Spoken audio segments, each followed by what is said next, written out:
all those movies. Ocean's 11, that's a good example. You know, you recruit these guys because this guy was this and that guy. I mean, it's a cool concept, but no, it really would ever happen that way.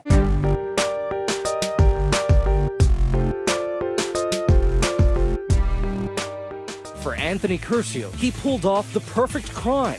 Almost. I planned out an armored car robbery where I dressed in blue shirt, blue hat, safety vest, and a wig, basically to look like a city worker.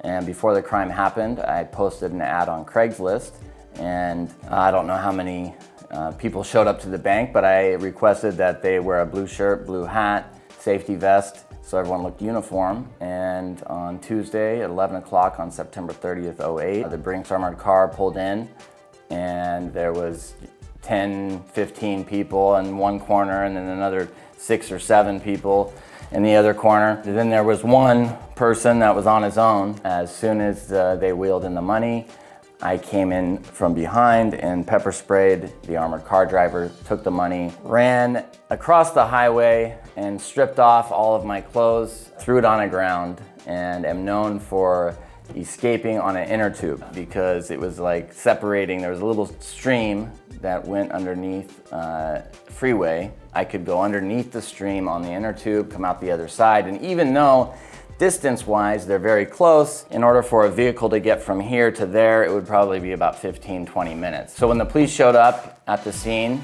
here there was 16, 17 of these people, all dressed in blue shirt, blue hat, safety vest, and matching the description. The purpose of that was just to create enough confusion, just to buy me a little bit of time. So I did actually get away. I was actually caught before the crime even happened, about a week prior to the crime. I wanted to know how long it would take me to get from the bank down to the river on the inner tube across to the other side of this freeway. During that time run, it was a hot day for Seattle, so I took off the blue shirt, blue hat, and I was wearing different clothes underneath, and I put these items behind a dumpster by a grocery store. A homeless man, he started saying, "Hey, I know what that is, you know, what's the wig for?" I get my items, I go back to the car, and I drove off, and I sat in the car, and I just remember thinking, geez. In the middle console, I had magnetic dealer plates that were just bogus, and I remember thinking, I'm not doing anything illegal, I don't need to put these on. They just sat there, and I remember looking at them after I saw that homeless man, I'm like, oh man, why didn't I put these things on? In 2008, when the market crashed, I had been buying and flipping properties, and it was like, you couldn't lose. It didn't matter what I buy by the time that like the whole deal closed, and maybe I'd made $50,000 just because the equity was rising that fast. Well, then all of a sudden, I had all these properties. Even though I had interested buyers in them, I couldn't sell them. No one could get a loan anymore. I kept thinking, okay, I'm gonna get out of this. Eventually someone can get a loan, but then they were like requiring, it went from 0% down, they'll give anybody a loan. Overnight it went to like, okay, basically 25%. Well, who the hell's got 25% down? My point is I was unable to sell any of the properties that I owned at the time. Pretty soon, my savings totally depleted. My wife and I were having another baby at the time. And, being like the man, I guess, in my head, it's like all my value came from like providing. The week later, the robbery happens. And the difference here was that normally when people are like watching about a bank robbery, most of the time people are like, oh, scumbag, this and that. But that was a different time. It was literally a day after the $700 bailout of the banking system by the government. The banking system that got this money interest-free, it's not like they bailed out all of the people that were losing their homes. So people were pissed, really pissed off. And that changed like the public perspective of all this. And it created like this thing when they couldn't catch, whoever this guy that did this was. And people were like rooting for whoever it was to get away.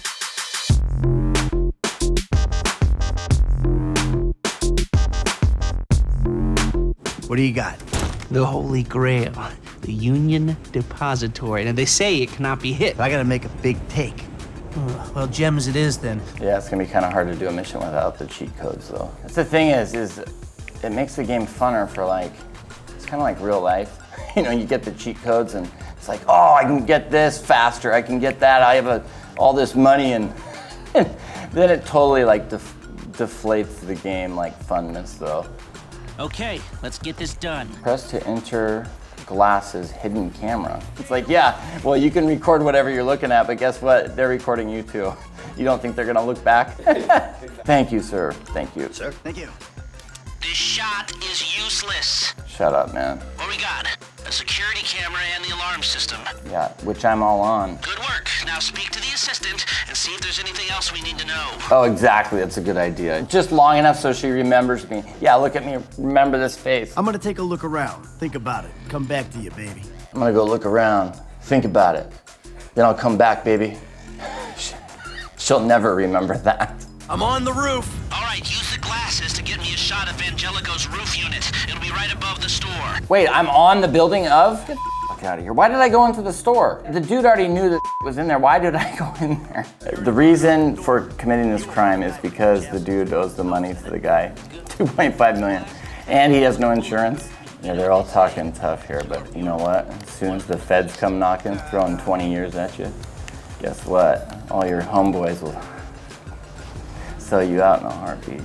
There's two ways I see of doing this. We go in smart, or we go in loud and dumb. Well, you know, the more stuff you got, the more complicated it is. Like in my crime, you know, anytime that you involve too many things, it's a lot of things that could go wrong. And nothing ever goes right. But because I would like to try to do it smart. Select personnel with that in mind. As ever, the better they are, the bigger the cut. It's ridiculous picking somebody you don't know. I mean, to do something that, you know, the chances of one of these guys getting caught, like, is this dude a drunk? Is he gonna go, oh, yeah, they're talking about driving and composure. The stuff they should be asking about is like, you know, how solid has this dude been? Has he ever done time before? Well, because it will increase my odds of getting away, I'll go with Christian Feltz, but that dude is a snitch. Have you ever seen like 5 pesticide people come in? And these guys have never met before. Yeah, this is so unrealistic. All those movies, Ocean's 11, that's a good example. Is, you know, you recruit these guys because this guy was this and that guy. I mean, it's a cool concept, but no, it really would. I don't think it's ever happened that way.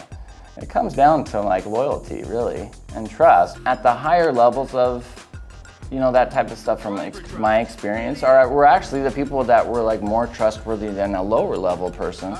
The guys that, you know, are in it for like the long haul, I guess. They're the, you know, if you're screwing people over all the time, they're not gonna stay in business. It's no different than any other business. Yeah, you can get a quick lick on somebody, but then, you know, in the long run, you're gonna end up losing money. And the people that are willing to screw people over for nothing are the ones that are gonna stay as like a low level whatever. So if I miss though, it just creates a smoke signal for cops. Think about it like this. I mean, I always say that I told them to fix that goddamn AC. Good, yeah, pull out the guns before you go in, Mike. Let's do this! Hey, we gotta walk! Come on! Oh, 5-0. So for the last time, move it! Hey, get the fuck out my face! It's go time! Oh, what is it? How much did it say I made? 5 mil? Yeah, that's another thing. It's like anything you try to steal, like an item. So if someone steals a painting or whatever, that's another unrealistic thing. If say that he owes dude 2.5, what is he gonna sell this for? So I stole 4.95 mil worth of jewelry that I'll be able to sell for about 30 grand. Uh-oh, lost my crew. If someone's willing to get into a tunnel, they most likely would have already gotten away. We're all good here. I mean, really, we should just be dropping off all this shit somewhere. And get rid of these frickin' outfits, man. Okay, we're free. They send 50 cop cars, but no choppers. Lester's waiting for us at the lockup. Okay, let's go see Lester. They already have a buyer lined up or what? Like, where are we meeting? This warehouse. It's like you got the money to buy a warehouse that's right in the city. I want you to stop by the house a little later on. We'll celebrate, all right? Huh? Mm-hmm. Oh, man. We're back in action. Yeah, in reality, one of those guys that you did it with would have been like an undercover cop. Heist passed, yay! Because of the homeless man and what he saw that day during the trial run, I was eventually sentenced to 6 years in federal prison for armored car robbery. It was considered a non-violent type of robbery only because I did not use an actual deadly weapon. I signed for 5, but the judge ended up giving me an extra year because of those people that I brought to the scene of the crime dressed the way I was. I basically put them in danger, you know. I spent 7 months in solitary confinement, and I still don't really know the reason why. I went insane. I mean, I really did. And it was like I was fighting, and I had this rage in me, and it was just like, I don't know, I finally just took accountability, like, hey, Anthony, you know, you only have you to blame. You're the one that got you here. You know, I just kept thinking about my kids and how they're growing up without a dad. You know, that was one thing that I just could not accept. I'd started drawing pictures, you know, just little pictures or whatever. And if they liked Elmo, I'd draw pictures of Elmo, like saying happy birthday or whatever it was. And then these pictures got more and more in depth. And the way that I looked at it was like, okay, well, they may be able to look back 10 years from now and say, you know what, my dad made a mistake, but one thing I do know is my dad loves me. Because even though those drawings suck, you know, my drawings weren't very good, there was no doubt that I put a lot of effort into it. That's how everything kind of started. And when I was released, after the 7 months, I was transferred to a prison in Florida. And when I came out of there, I was never the same. I mean, I really, I didn't talk to anybody. All my time was spent on basically making these books for my kids. And then it was just like, wow, you know, it brought me a peace. Finally, I was like doing something that wasn't for me. And I fell in love with it. And I came home and I tried to get a lot of these, you know, these works, I guess, published. I was laughed at, you know, pretty much made a fool of. I'd stay up until like 3 in the morning, like trying to learn these programs on how to get my paper illustrations into like vector illustration. It took like 5 years, but with some luck, I all of a sudden, you know, hit a bestseller. My kids were in elementary school, and, you know, parents of their friends, there was no hiding from who I was, what I did. The number one instincts we all have is to protect, you know, our young. So of course, you know, they're gonna be cautious around me. I don't blame them for that. Just knowing that, it didn't make it any easier, because as much as like I had changed, no one knows that. You know, all they know is my past. So yeah, when playing this game, of course I look back and I'm like, hey, I used to be involved with this kind of stuff and guys in organized crime, and it's like, you know, when I think back to that, it doesn't seem real, but it was. Really, I mean, I am just blessed to have been given a second chance, to be able to see my kids grow up, you know, eventually someday see, you know, them get married, and all these first things that I'm still a part of, and I value my time. I value my time with them so much because I lost that time.